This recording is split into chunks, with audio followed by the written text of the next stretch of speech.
So hello mga mamog sir, naatay reclining a folding bed.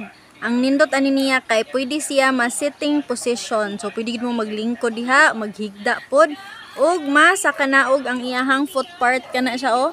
Pwede na siya ma-flat nya. Ang gamit ana nganong isa ka na kay para dili kayo i-stretch imong tiil. Og kanang maglingkod ka. Kana siya nag-anam-anam siya og ka down. So depende unsaon ninyo paggamit. Depende na sa condition sa user. Unya, pwede sad siya mahigda. So all in one ni, pwede sitting bed, pwede sad lying down bed. Lying down bed. Reclining bed. 220 volts na ni, ready use. Diretso na jud mo gamit, walay hassle, tuslok na lang ninyo og inyong ipislit ang remote, ipakita daw ang remote. Wow! Kana siya. Unya, ighigda na niya, mahipos pa jud na siya. Unsaon man paghipos mga ma'am og sir?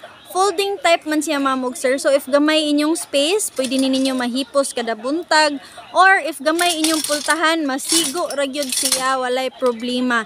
Dali kayo matransport, inyong ibalhin og lain kwarto, ibalhin ninyo og lain lugar, dalon ninyo sa inyong balcony, charis. Okay, so mo na siya ato ang folding bed. Sige, bye. Next na sa